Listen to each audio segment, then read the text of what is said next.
իմ ներածական խոսքը։ Հիմա ես շատ ուրախ կլինեմ պատասխանեմ ձեր հարցերին։ Դուք արդեն խոսում եք հետընտրական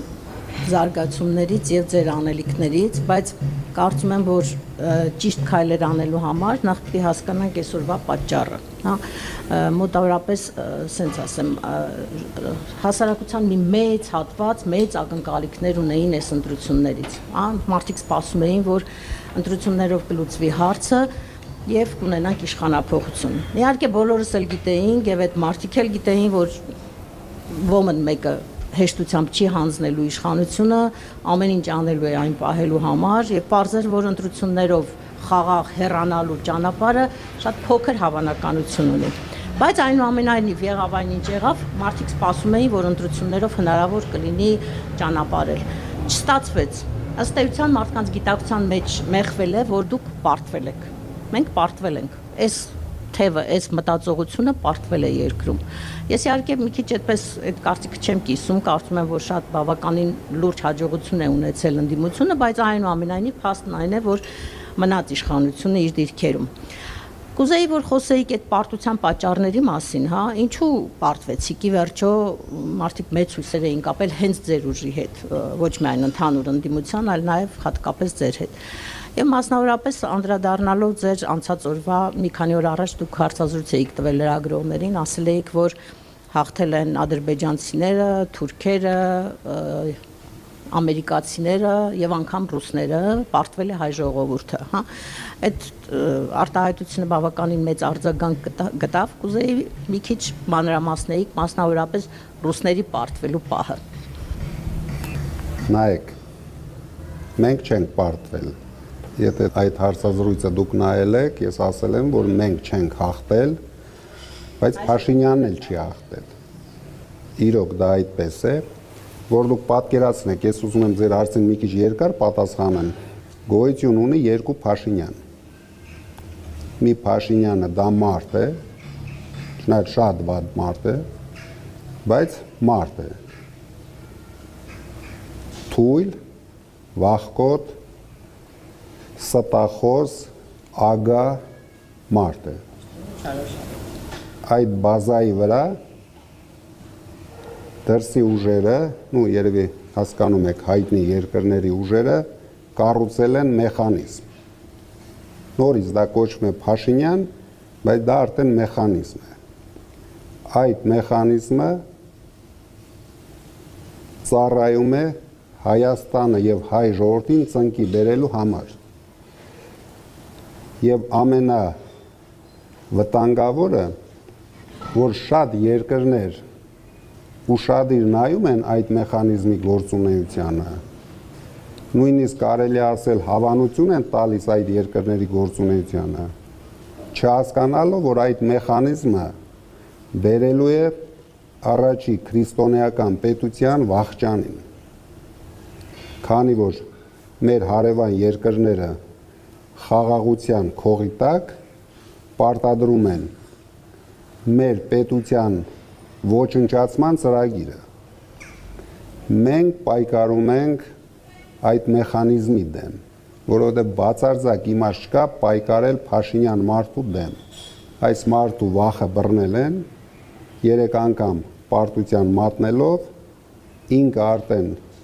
անճարի կարգավիճակում վազվզում է տարբեր պետությունների առաջ, իր ծառայությունները մատուցելով իշխանությունը պահելու համար։ Ինչքան կվազվզի եւ ինչքան կընդունեն ու կհավատան, մենք հիմա կտեսնենք։ Քանի որ շատ պետություններ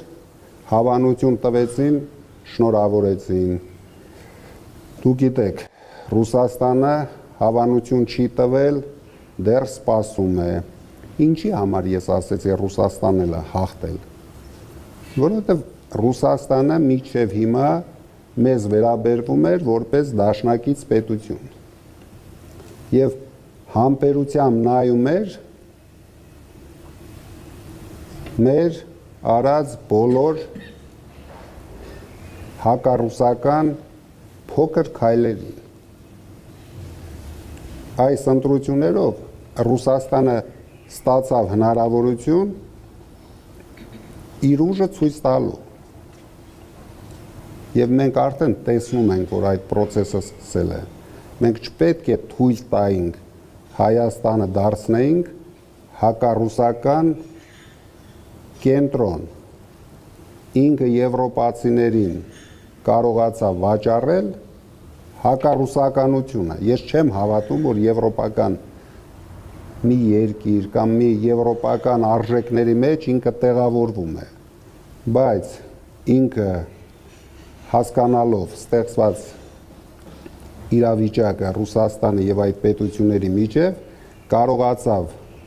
վաճառել հակառուսականությունը եվրոպացիներին։ Ամերիկացիներին բոլորս գիտենք ինչը վաճառեց։